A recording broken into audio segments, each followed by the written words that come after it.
ناظرین سلام آداب، آپ دیکھ رہے ہیں صفا آن لائن کا خاص پروگرام اسپیشل رپورٹ۔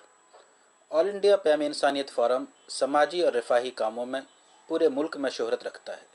اس فورم کے تحت انسانیت اور بھائی چارہ کے فروغ کے لیے بہت سی سرگرمیاں انجام پاتی ہیں۔ اس ادارے کی خاص بات یہ ہے کہ اس کے کارکنان پوری پابندی کے ساتھ پورے ملک میں اپنی سرگرمیاں انجام دیتے ہیں، اور یہ ساری چیزیں بڑے ہی خلوص و محبت کے ساتھ اور انسانیت کے جذبے کے ساتھ کرتے ہیں۔ سردی کے موسم میں خاص طور پر مختلف علاقوں میں فورم کی جانب سے گرمی کے کپڑے اور کمبل کی تقسیم کی جاتی ہے۔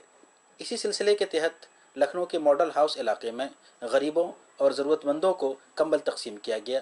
ضرورت مندوں میں مسلم، غیر مسلم، جوان، بوڑھے، بچے اور خواتین، ہر سطح اور ہر طبقے کے افراد شامل ہیں۔ اس پروگرام میں علاقے کے سبھاسد ونود سنگھل جی خاص طور پر شریک تھے۔ پروگرام کے آرگنائزر مفتی ابو القاسم ندوی نے بتایا کہ پیام انسانیت فورم لکھنؤ یونٹ کی جانب سے اس طرح کی سرگرمیاں مسلسل انجام دی جا رہی ہیں۔ اس کا مقصد انسانیت کی بنیاد پر ضرورت مندوں کے کام آنا ہے۔ آل انڈیا پیام انسانیت فورم لکھنؤ یونٹ کے دوارا ماڈل ہاؤس منا پارک میں، جو کہ فاروقی مسجد کے سامنے ہے، اس میں 100 سے ادھک غریب اور بے سہارا لوگوں میں کمبل تقسیم کیے گئے،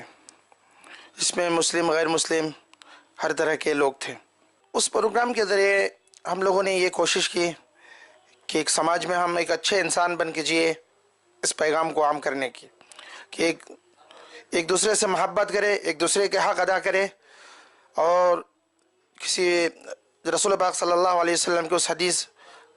پر بھی ہم نے کچھ بات بھی کی ہے کہ کرو مہربانی اہل زمین پر، خدا مہربان ہوگا عرش بری پر، کہ تم زمین والوں پر دیا کرو گے تو آسمان والے تم پر دیا کرے گا، اور محبت سے جینے اور ایک دوسرے کی عزت، ایک دوسرے کا حق ادا کرنے کے سلسلے میں ہم لوگوں نے یہ پروگرام رکھا تھا، اور اس پر بڑی تعداد میں لوگوں نے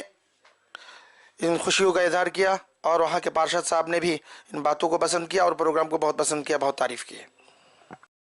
پر پیام انسانیت فورم لکھنؤ یونٹ کے کارکنان کے علاوہ خاص طور پر مکیش بھائی، مولانا اظہر الاسلام ندوی، ارشاد صاحب، عتیق احمد، مرزا اسرار، شکیل احمد اور دیگر افراد موجود تھے۔